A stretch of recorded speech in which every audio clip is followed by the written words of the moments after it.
and this community is far too important and impactful for you not to be a part of it.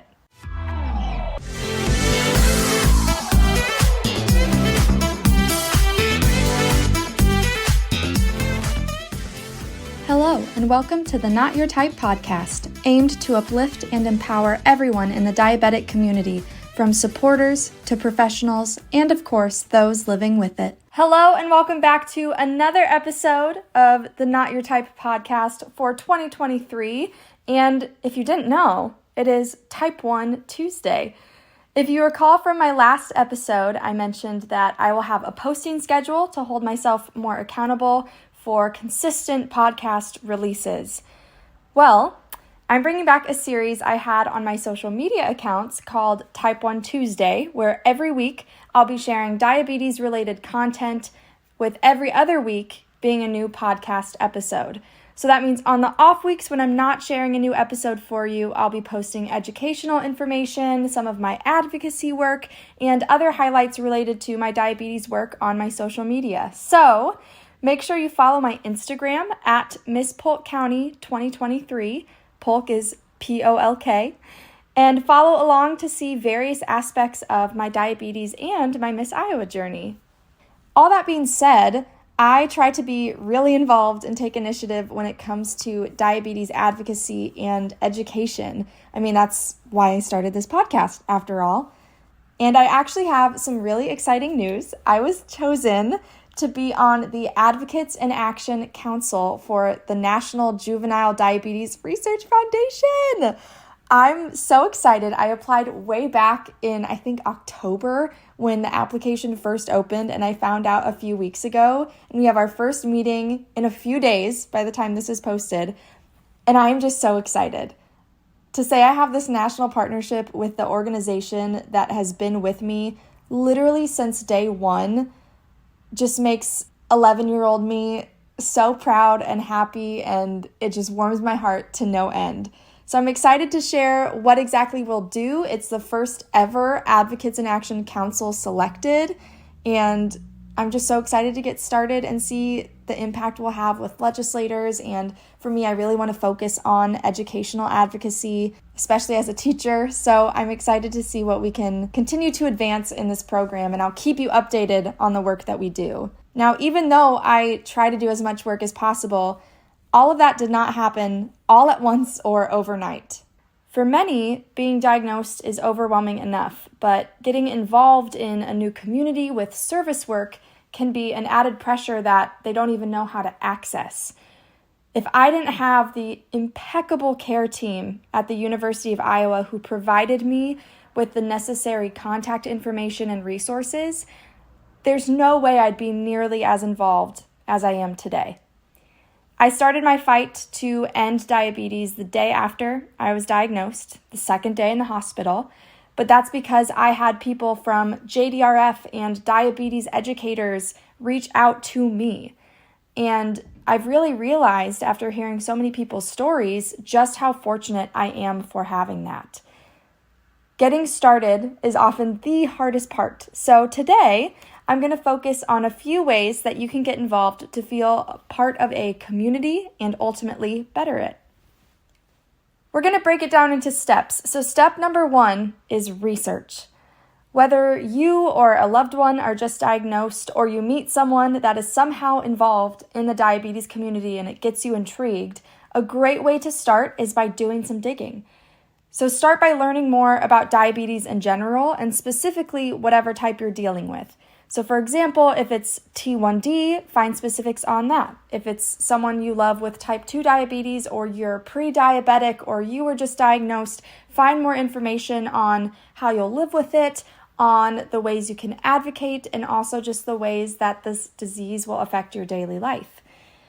This can alleviate some of that worry and uncertainty that comes with a new diagnosis, even if it's just impacting a loved one or a friend. Showing that you're trying to understand them only helps further that relationship as well. When looking up more general info about the basic functions and characteristics of this disease, it may already lead you to some organizations you can turn to for support. But when you're looking into diabetes, take notice and really reflect on what issues resonate most with you. For example, is it insulin affordability? Is it funding a cure? Is it the educational resources that too often many schools and states lack?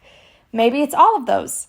When starting out, it's good to start with one or two issues to really focus on, so you're not overwhelmed with all of these great causes that focus on so many different aspects that is diabetes advocacy.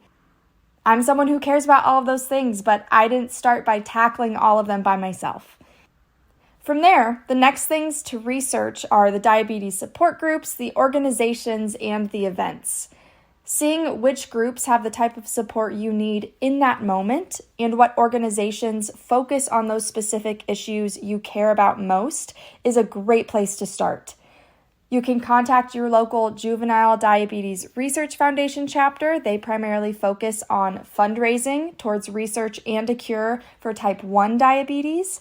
The American Diabetes Association, or the ADA, has efforts for both type 1 and type 2, but heavily focuses on nutrition and overall longevity of your health, especially with type 2.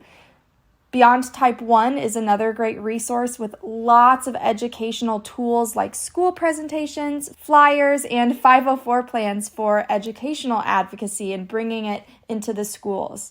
So whichever avenue will lead to a community that is there for you when you need it most, especially after a recent diagnosis, that's where you can focus on a group that has those same values. Moving on to step number 2, building connections and attending your first event.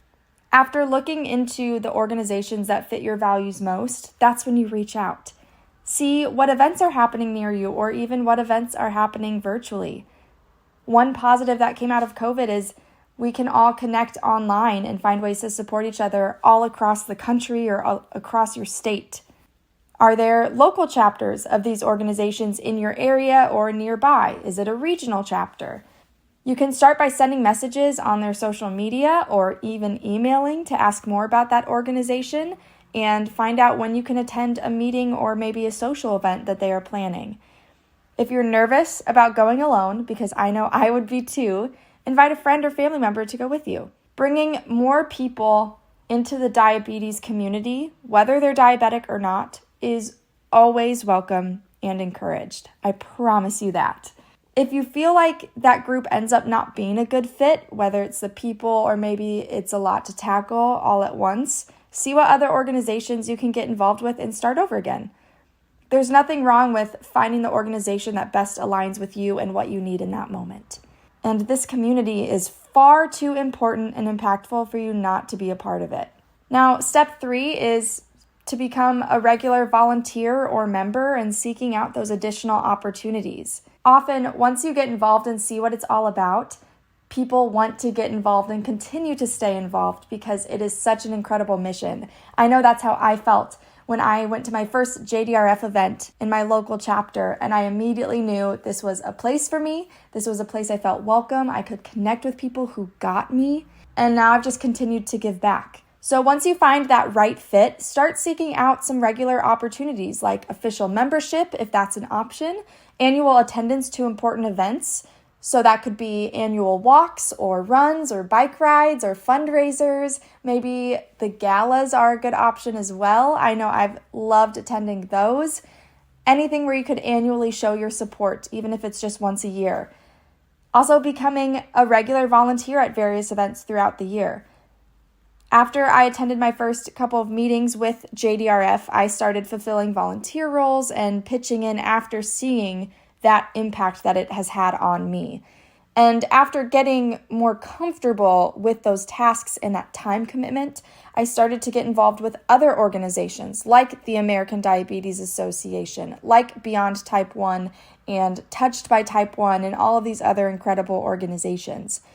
But if you don't have that time commitment or you really like the mission of this one organization, you don't have to be involved with multiple. It is totally up to you and what you can handle, which is why step 4 is kind of an additional step if you choose to take it, and that is finding those leadership positions and making your own projects. To me, this is the most rewarding step, in my opinion. Holding leadership positions and making projects of your own to support the organizations of your choice has helped me so much with my confidence, with my planning skills, my time management, and has shown me just how much of an impact I, as a single person, can make. And these leadership positions don't have to be full-time jobs. You do not have to apply for a job with the American Diabetes Association or with JDRF. They can still be those volunteer roles. So for example, I've served on event planning committees where I work with other people once a week for about 1 or 2 hours, but I'm still able to see a vision come to life and put in my input on events that I've already attended in the past. You can also set up your own projects and fundraisers to support the organization. Past initiatives that I've set up include this podcast and my YouTube channel, Not Your Type, subscribe. Also, my social media accounts at Miss Polk County 2023. I'll make sure to put all of these in the show notes. And also incentives through that media. So some incentives I've done in the past included birthday fundraisers where I did a birthday bingo to raise money for certain organizations that fund T1D research. I've also done a month of love where I wrote songs for people if they sent a set amount of money. And I made it all about them. It was really cute and really successful. I'm considering bringing that back as well. But you don't have to have a social media presence to do this either. You can set up in-person fundraiser events. When I was first diagnosed, I partnered with a local grocery store where we set up stations around the store selling the paper sneakers for JDRF, and I performed along with other community members and pageant people, and also had a cookout where all the donations went to JDRF. You can also look into what restaurant chains have give back nights. A lot of them do, where a set amount of the proceeds made that day go back to a nonprofit of your choice. And I've done plenty of those where it's an easy way to raise money and also get a community together to share a meal. However you choose to get involved, the diabetes community will welcome you. No matter what role you play, whether it's a leadership role, a volunteer role, or even just a membership role, you are making an impact to advance acceptance, education, and an end to diabetes. I'm always a resource to reach out to if you're interested in getting involved. You can always message me through the social media linked in the show notes. I am always here to talk to through the social media linked in my show notes if you have any questions or need more tips on the ways that you can be involved. And remember, getting started is the hardest part, but it's the part that matters. Until next time.